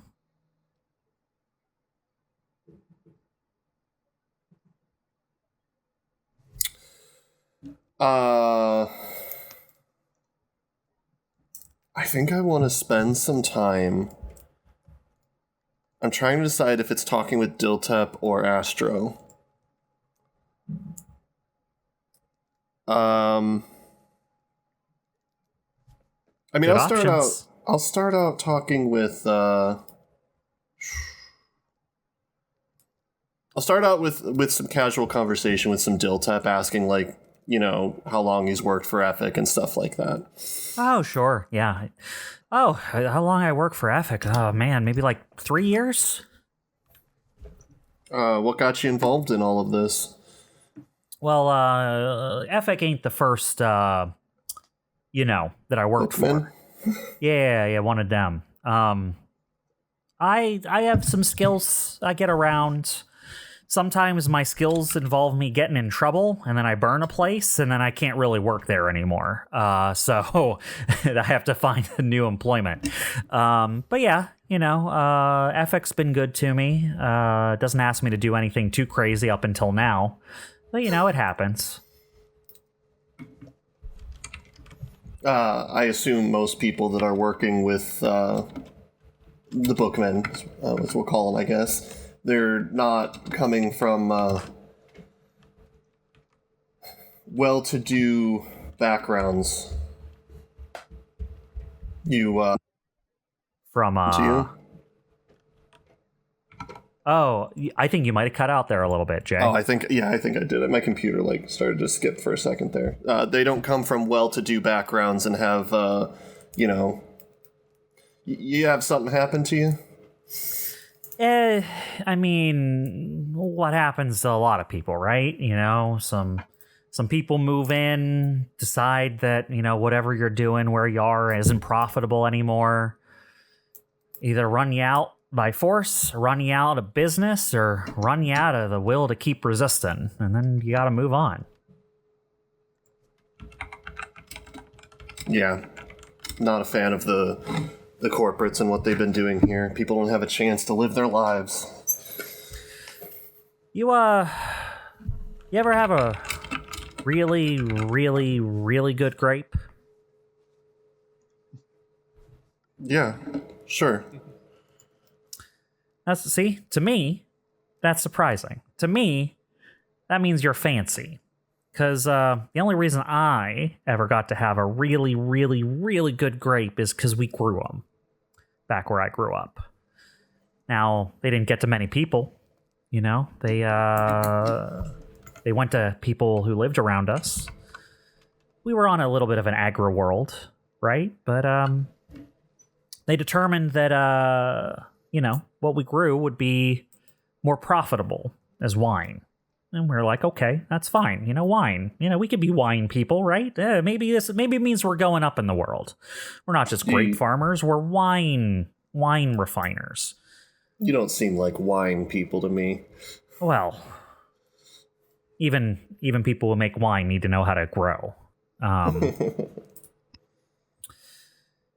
Well, after a while, we made a name for ourselves. We sold good stuff, and my parents, my older brother, his family, they kind of ran the business, and we did good for a while, until we started making too much money, and then profit tends to gravitate in a single direction, and that's up. Realize that rather than have a competitor, should just buy them. So we got a lot of very aggressive requests to buy our winery. And, we liked the setup we had. We got to live, at our childhood home. We got to turn our fields into wine producing fields. We still even got to have those delicious grapes every day. And eventually those requests became demands.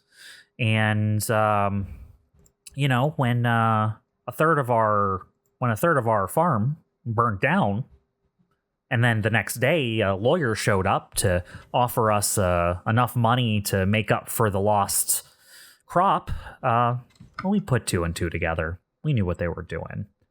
And my folks, they were too old to keep resisting. My brother, he thought we should, but he didn't want to put that on them. So we left. And I was just angry, so I went around for a while causing trouble, and eventually trouble got me into more trouble and got me mixed up with people who wanted to cause trouble, and I ended up in a lot of trouble. I didn't want to bring that back to them, so I've been living on my own and causing trouble ever since. Hard-working family losing what they've earned. You hate to hear stories like that. I'm sorry that happened to you. Thanks. I'm sure we all have a story like that somewhere. Hopefully these stories end there, and we can make some new ones about getting what we earned back, huh? Yeah, let's hope. Or at least we can make a couple of fuckers' days real bad. Well, that's the easy part, but it's also the fun part. I agree. I'll just kind of acknowledge the conversation's done there and walk away from him. Yeah, he'll nod at you as you leave.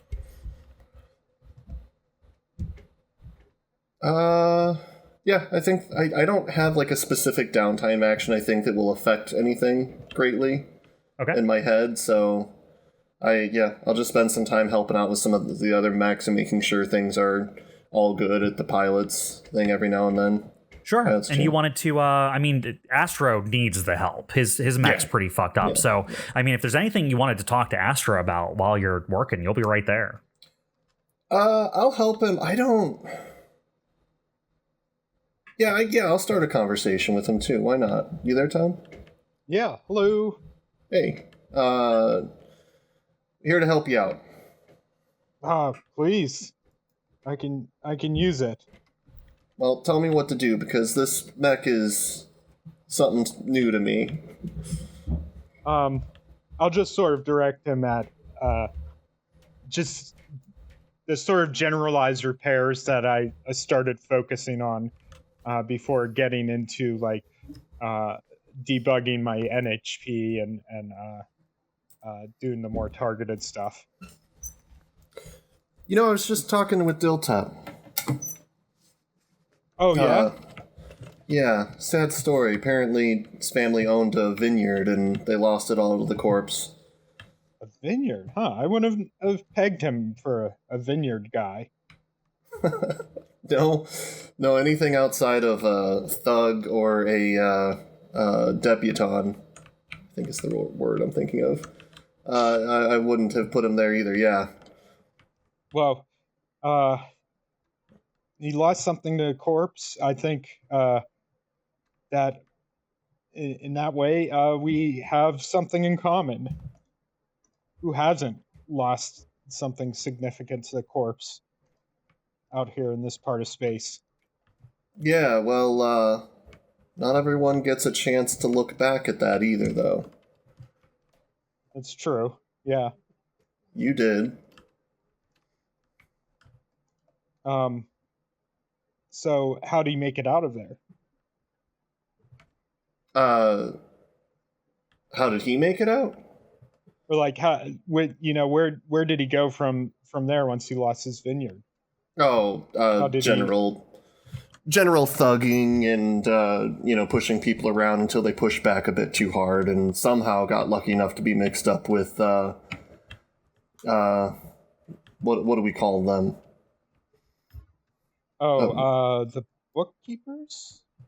Sure. I mean, you would know, Todd, they're called the dialectics, but Diltap has a variety of names he calls them.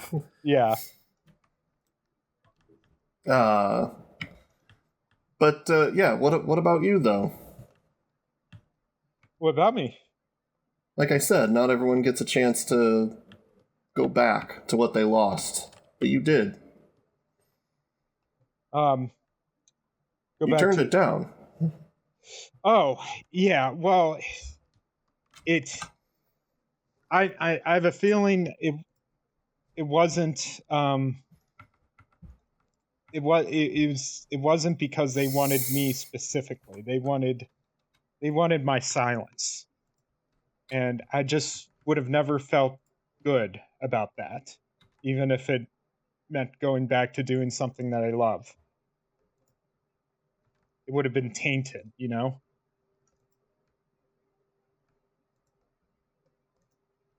If I go back to acting, I want to do it the right way. I don't want any extra baggage attached to it. I'll be back. Don't you worry. I'm planning my comeback. It's gonna be a big deal. Everyone's gonna be talking about it. It'll be hard, though. Oh, figure out a way. Right, but it'll be hard. Well, the show business is always hard. I'm not saying that you're not opposed to putting in the effort or trying to do it, but decisions need to be made. Tough ones. Like who you stand with and where you go and who's going to back you up. You're going to have to work real hard to get past those corpses and their black tape to keep you from what you want to do. Oh, trust me, I know it. I don't see a future where I'm at the level that I was before, back when I was working with Taratella. But I've resigned myself to that. I think the industry needs more independent workers anyway. Other studios out there making a name for themselves. Yeah, that's sure. Well, you're a good captain, all things considered. You make good calls. Well, I've played the part in films, and and I've had to adjust, when real lives are on the line. You can't be cavalier about your decisions, but at the same time, I think part of it is projecting confidence, and hopefully I've done that. I hope you continue to do it as more tough decisions come up, that you make the right ones. I'm not gonna lie, it can get pretty. It could wear on me, I try not to second guess, but some days when I'm by myself, I can't help thinking, did I make the right call? I don't know if that is important or not, because once you make a call, it has to be the right call, whether it is or isn't by other people's standards. When you do it, you've got to do it. You got to put everything else aside. Yeah, you're right, of course. I mean, indecision would be the death of us all. Second guessing is the most harmful thing you can do, I think. Yeah. That's why I don't second guess my decisions.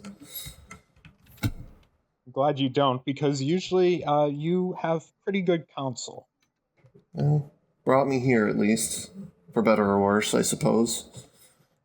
Hopefully for better. I hope so. I have to say, when we lost Rock, I thought we'd be in real trouble, but both you and Jess have been, went beyond my expectations. Well, we're here to surprise, I suppose. This Rockfellow seems like a level-headed guy, from what I've heard. He is. Yeah. Hopefully you'll get to meet him someday. I'd like that.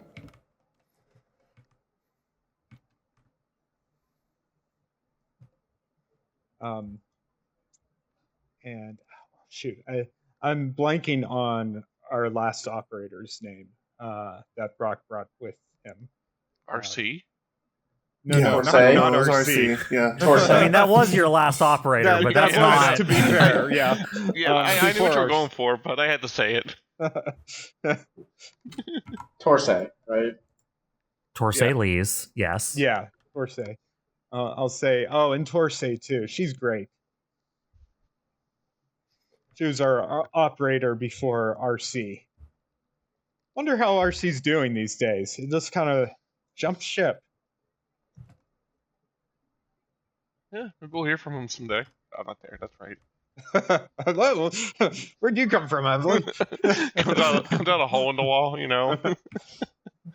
Was it Curry that before this mission was like he went up to me and said something's kind of screwy with like RC leaving all of a sudden, disappearing. Okay.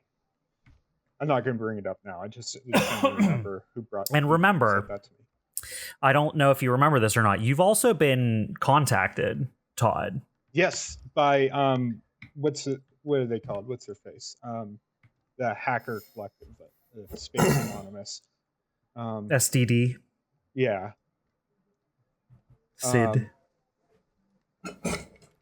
Yes, I have been contacted. RC had his... CDD, sorry, CDD. Yeah. RC had his moments, his specialties, but I can't say I put a lot of time or effort into thinking about what he's doing now.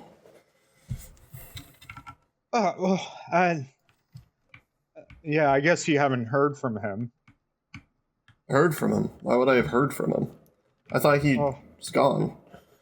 He's gone, yeah. Well, it's just weird. It's nothing. What, did he not get your last paycheck or something from him? No, I just had the other day before all this happened, the CDD reached out to me. Apparently, he hold on before I go down this route. When wasn't the cover story when he left that he took up a job with the CDD? No. He is a agent for CDD. It is worth knowing that no one really knows what CDD stands for. Yeah. A lot of people have come up with things that acronym could stand for, but no one knows for sure what it means. A lot of people call it SID as an abbreviation. But he was an agent for CDD, i.e., you could go on the CDD forums and contract him, for example. That's right. Yeah. But what you are under the understanding of what happened is after the stuff happened with the pirates, as you were leaving, he ejected in one of your escape pods and just fucking left to go work for presumably the pirates. Well, yes, but specifically, why can't I remember their names? Not White Rabbit. I keep thinking Pound Foolish, which is the guy, not the group. Smack, that's right. Smack. That's right. So he went to work for Smack, who was the people you were working against the whole time. Right. And I think I told the CDD all of this. Like, this is what I know. Yes. You did, and they were like, that doesn't line up with what we know, but we also don't have enough information to know for sure. So they gave you that messaging client, and we're like, if you find out anything, you can contact us with this. Yeah. But you still have not been able to get off of your communicator. If you have tried, you can't get it off. It is like stuck there. The communicator stuck on. They downloaded an app to your communicator that you can't delete. Right. Okay, gotcha. Yeah. Just there. Yeah. So I'll say, it's probably nothing, but after we left our last mission, I got like a inquiry from the CDD asking where he was. I said he ditched us and went to work for Smack, but they seemed dubious for some reason. But I don't know what to tell him. He's kind of a free lone wolf, So, I don't know how much he's gonna last at Smack. He's probably already moved on to the next thing. I mean, I think you said it best, if he even lasted at all. It's just kind of weird that he left just like that, not even saying anything. He didn't even bother finishing the checkmate he had on me on our last chess game. Huh. Well, I admit that portion is a bit odd, but he probably thought it would be cooler if he didn't say anything when he left. Yeah, that does sound like RC, all right. All about the hacker culture, trying to build an image. Yeah, like I said, I ain't gonna worry too much about it. But let me know if you need any help looking for him, I suppose. I'll look a little like it seems dumb to do, but I trust me, I'm not gonna waste my time looking for him. I was just curious if anyone has heard from him. Not that I would expect it. Yeah. Too bad though. He was a smart kid. He's I guess he was smart, but he was very annoying. Yeah, they aren't mutually exclusive, huh? It's certainly not. Ah, Jessica's calling me. Good luck on the rest of your mech. Thank you. Thanks for the help. All right. Well, with that, I think we're going to go ahead and call this session. We will pick up next time after your repairs are completed and you are ready to launch in to your infiltration / overtake of Lumiere Salacia. All right. All right. Well, we'll see you all next time. Bye-bye. Bye. Bye. Bye.